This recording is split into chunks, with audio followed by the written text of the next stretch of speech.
दोस्तों आज की इस वीडियो में हम आपको 9 ऐसी कमाल की आर्कियोलॉजिकल खोजों के बारे में बताएंगे जो इतिहास को बदल सकती है।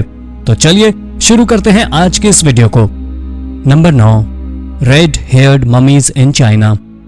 लाल बालों वाली इन ममीज को सबसे पहले स्वीडन के आर्कियोलॉजिस्ट ने 1930 में खोजा था और 2000 में फिर से जिंजियांग आर्कियोलॉजिकल इंस्टीट्यूट के रिसर्चर्स द्वारा खोजी गई। ये सबसे अच्छी तरह संरक्षित की गई ममीज में से एक थी। इनमें से सबसे फेमस ममी ब्यूटी ऑफ लुलान है।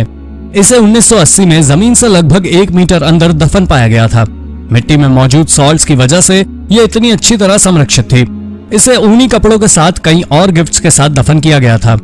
यह ममीज लगभग 4000 साल पुरानी हैं और साइंटिस्ट का कहना है कि लाल बालों वाली इन लोगों के मैटरनल एंसेस्टर्स पश्चिमी यूरोप के थे।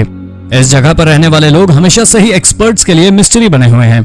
शायद ये ममीज और इनके साथ मिले अवशेष इन रहस्य को सुलझाने में एक्सपर्ट्स की मदद करेंगे। Number 8, father नजारियो stone. 19वीं सदी के अंत में एक चर्च के प्रीस्ट ने मुट्ठी के आकार के पत्थर खोज निकाले जिसमें कुछ इंस्क्रिप्शंस लिखे हुए थे। फादर का कहना था कि ये इजराइल के एक गुमनाम ट्राइब के द्वारा छोड़े गए अवशेष हैं, लेकिन बाकी लोग इसे सिर्फ फादर की कल्पना मानते रहे। लोगों ने इन पत्थरों को इम्पोर्टेंट समझा ही नहीं। एक पत्थर तो डोर स्टॉपर की तरह इस्तेमाल किया जा रहा था, पर 2001 में रेनियल रॉड्रिगेज रैमोस नाम के एक आर्कियोलॉजिस्ट ने इन पर रिसर्च की और तब पता चला ये किसी प्री कोलंबियन भाषा को रिप्रेजेंट करते हैं जिसके बारे में हमें अभी तक जानकारी नहीं थी। ये लगभग 300 स्टोन्स हैं जिसमें 20 के करीब सिंबल्स रिपीट किए गए हैं। एक पत्थर पर तो पगड़ी पहने आदमी की आकृति भी बनी हुई थी। इस क्षेत्र में रहने वाले लोगों के कोई लिखित अवशेष नहीं मिले हैं, इसलिए एक्सपर्ट्स भी इस लैंग्वेज को डिकोड नहीं कर पाए हैं। लेकिन ये अवशेष डिकोड होने के बाद कई महत्वपूर्ण जानकारियां दे सकते हैं और इसीलिए एक्सपर्ट्स का कहना है ये स्टोन्स इतिहास दोबारा लिख सकते हैं। नंबर 7, चाइनीज आर्टिफैक्ट्स इन नॉर्थ अमेरिका। 2014 में जॉर्जिया में एक नदी के किनारे एक आर्टिफैक्ट कलेक्ट करने वाले आदमी को एक तलवार मिली। ये काफी खास थी क्योंकि ये एक चाइनीज तलवार थी। अमेरिका में चाइनीज तलवार का मिलना एक्सपर्ट्स को हैरान कर रहा था। साथ ही इसका डिजाइन काफी अनोखा था जो इसे और रहस्यमय बना रहा था। इसमें कई डिजाइन भी उकेरे गए थे जिन्हें आज तक वैज्ञानिक समझ नहीं पाए हैं। 30 सेंटीमीटर लंबी ये तलवार लिजर्डिट नाम के एक दुर्लभ धातु से बनी हुई है। हालांकि इस मटेरियल के टाइप और ओरिजिन के बारे में जानकारी देने के लिए आर्कियोलॉजिस्ट को अभी और टेस्ट करने होंगे। कुछ लोगों का यह भी कहना है कोलंबस से पहले भी चीनी लोग अमेरिका आए थे, इसलिए उनके हथियार यहाँ पाए गए। इस तलवार पर एक ड्रैगन का चित्र बना हुआ है जो शैंग डायनेस्टी के समय कॉमन था। इसमें मेसो अमेरिकन जैगुआर गॉड की भी कुछ सिंबल्स हैं जिनको देखकर यह लगता है कि चीनी और ओल्मेक्स लोगों के बीच कुछ कनेक्शन था। वैज्ञानिक भी ये नहीं जानते कि सचमुच ऐसा कोई कनेक्शन था भी या फिर आर्टिफैक्ट्स में ये सिमिलैरिटी महज एक कोइंसिडेंस है। Number 6, stolen Viking treasure. 2015 में हेरेफोर्डशायर इंग्लैंड में 2 मेटल डिटेक्टरिस्ट ने सालों पहले खोया हुआ एक खजाना ढूंढ निकाला। ये खजाना वाइकिंग्स के समय का था। इस खजाने में गोल्ड और सिल्वर ज्वेलरी, सिल्वर इनगॉट्स और लगभग 300 एंग्लो सैक्सन कॉइन्स थे। एक्सपर्ट्स का कहना है कि इसे किसी वाइकिंग वॉरियर ने 1000 साल पहले दफन किया होगा। इसमें मिली एक रिंग, एक ब्रेसलेट 9वीं सेंचुरी के समय का है। जिन 2 व्यक्तियों ने इन्हें खोजा था उन्होंने इसकी जानकारी सरकार को देने के बजाय इन आर्टिफैक्ट्स को एंटीक डीलर्स को बेचना शुरू कर दिया।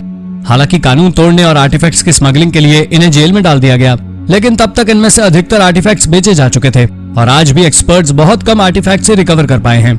ऐसा कहा जा रहा है कि खोए आर्टिफैक्ट्स में से एक में वेसेक्स के राजा किंग एल्फ्रेड और दूसरे में मोर्शियर के कियोल वुल्फ II की तस्वीर बनी हुई है। क्या इन दोनों में कोई कनेक्शन था? अवशेषों की कमी की वजह से ये सभी सवाल हमेशा के लिए अनसुलझे ही रह जाएंगे। Number 5, cat domestication. आज के समय में बिल्ली पालना काफी आम बात है, लेकिन क्या आपने कभी सोचा है कि इंसान ने बिल्ली पालना कब शुरू किया होगा? 2013 में हुई खोज से इंसान और बिल्ली के बीच दोस्ती की शुरुआत के सबूत एक प्राचीन चीनी सेटलमेंट क्वान हुकुन से मिले हैं। एक्सपर्ट्स का कहना है कि लगभग 5300 साल पहले बिल्ली और इंसान की दोस्ती होनी शुरू हुई थी। इस क्षेत्र के लोग खेती करते थे और इन्होंने बिल्लियों को पेस्ट कंट्रोल के लिए पालना शुरू किया था। एक गांव में मिली बिल्ली के कंकाल से पता चलता है कि उस समय लोग बिल्ली की काफी केयर करते थे। इसी इलाके में मिली एक और बिल्ली के अवशेषों में भी बिल्ली के मिलेट्स खाने के एविडेंस भी मिले हैं, यानी बिल्लियां पालतू थीं और लोग इनके खाने पीने का ख्याल रखते थे। हालांकि इन अवशेषों से हम श्योरली ये तो नहीं कह सकते कि इस समय बिल्लियां पालतू थीं, लेकिन ये जरूर कह सकते हैं कि बिल्लियों और इंसानों का इंटरैक्शन शुरू हो चुका था। Number 4, new hominid species. दोस्तों, अर्ली ह्यूमंस का इतिहास हमेशा से एक्सपर्ट्स को परेशान करता रहा है। वैज्ञानिक आज भी नहीं बता पाए हैं कि सबसे पुराने ह्यूमंस कौन थे और होमो सेपियंस का ओरिजिन किस स्पीशीज से हुआ, और हाल ही में होमिनिड स्पीशीज के हिस्ट्री में एक नई स्पीशीज जुड़ गई है। 2013 में जोहान्सबर्ग की एक गुफा में वॉलंटियर्स को हजारों की संख्या में हड्डियां और इंसानी जबड़े मिले। एक्सपर्ट्स का कहना है ये बिल्कुल नई स्पीशीज हैं और वैज्ञानिकों ने इन्हें होमो नैलिडी नाम दिया है। इस स्पीशीज के अवशेष इससे पहले कभी नहीं देखे गए थे। इन लोगों के ब्रेन का साइज बाकी नॉन ह्यूमन स्पीशीज की तुलना में छोटा है। ये सभी अवशेष 335,000 से लेकर 236,000 साल पुराने हैं। एक्सपर्ट्स का कहना है कि होमो सेपियंस यानी आज के इंसान और होमो नैलिडी ये दोनों ही प्रजातियां आपस में रिलेटेड हैं, लेकिन कैसे, इस बात का जवाब वैज्ञानिकों के पास भी नहीं है। Number 3, who built the great pyramids of Giza. Giza के पिरामिड्स के बारे में आप सभी ने सुना होगा, लेकिन क्या आप जानते हैं इसका निर्माण किसने किया था? अभी तक ऐसा माना जा रहा था कि गीजा के पिरामिड्स को स्लेव्स ने बनाया था, लेकिन हाल ही में इन पिरामिड्स के पास ही एक बरियल साइट से मिले 4000 साल पुराने अवशेषों से वैज्ञानिक अंदाजा लगा रहे हैं कि इसे पेड लेबरर्स ने बनाया था। जमीन से लगभग 3 मीटर नीचे गहराई में दबे मिट्टी के एक मकबरे में काफी सारे आर्टिफैक्ट्स मिले हैं। इन आर्टिफैक्ट्स की खासियत यह भी है कि ये सभी काफी अच्छी तरह प्रिजर्व्ड हैं। हालांकि इन कंकालों को देखकर यह पता चलता है कि ये गरीब तबके के लोग थे और काफी सारी बीमारियों से पीड़ित भी थे, लेकिन इन्हें पिरामिड बनाने के पैसे दिए जा रहे हैं। इन स्केलेटन्स पर की गई स्टडी से एक और बात सामने आई है कि ये लोग काफी मात्रा में मीट खाते थे। आर्कियोलॉजिस्ट का यह भी कहना है कि अगर ये स्लेव्स होते तो इन्हें इतनी अच्छी तरह दफन ना किया जाता। Number 2, the library of Alexandria. 283 BC के दौरान ये दुनिया की सबसे बड़ी लाइब्रेरी थी।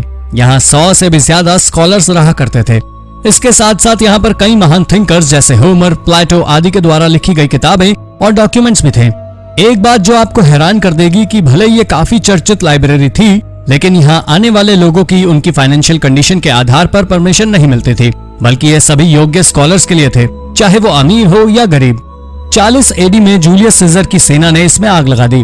उसके बाद रोमन एम्परर मार्कस ऑरियलिस ने भी यहाँ विदेशी स्कॉलर्स के आने पर रोक लगा दी, जिसके बाद लाइब्रेरी के कई प्रीशियस कॉन्टेक्स्ट नेग्लेक्ट होने लगे। उसके बाद 391 एडी और 451 एडी के समय धर्म संरक्षण के नाम पर लाइब्रेरी को डैमेज करने की कोशिश की गई और साल 640 में अरब फोर्सेस ने लाइब्रेरी पर अपना आधिपत्य स्थापित कर लिया और बची कुची मैन्यूस्क्रिप्ट्स को बाथ हाउस के फ्यूल के तौर पर इस्तेमाल किया। नंबर 1, अफ्रीकन आर्टिफैक्ट्स इन साउथ अमेरिका। वैसे तो हम सभी यही मानते हैं कि अमेरिका की खोज क्रिस्टोफर कोलंबस ने की थी, लेकिन पुरातत्वविदों को कई ऐसे एविडेंस मिले हैं जिनसे ये पता चलता है कि अफ्रीकन लोग काफी पहले अमेरिका जा चुके थे। न सिर्फ इन दोनों जगहों के कल्चर्स में समानता है, बल्कि इन जगहों के ह्यूमन स्केलेटन्स को देखकर यह भी पता चलता है कि यहाँ की चिकित्सा की तकनीकी भी काफी समान थी। कुछ लोगों का कहना है कि किंग अबुकरी II सन 1300 के दौरान साउथ अमेरिका गया था, जबकि कुछ अन्य लोगों का ऐसा मानना है कि अफ्रीकी लोग उसके सालों पहले साउथ अमेरिका जा चुके थे। लेकिन अफ्रीका और साउथ अमेरिका के बीच पहला कांटेक्ट कब हुआ और किसने किया, इस बारे में एक्सपर्ट्स को कोई भी जानकारी नहीं है। तो दोस्तों, ये तो थी 9 शानदार खोजें जिनके बारे में एक्सपर्ट्स भी जवाब नहीं दे पा रहे हैं। इनमें से कौन सी खोज आपको रोचक लगी? अपना जवाब हमें कमेंट करके जरूर बताइए और ऐसे ही अन्य रोचक जानकारियों के लिए हमारे चैनल को सब्सक्राइब जरूर कर लें। धन्यवाद।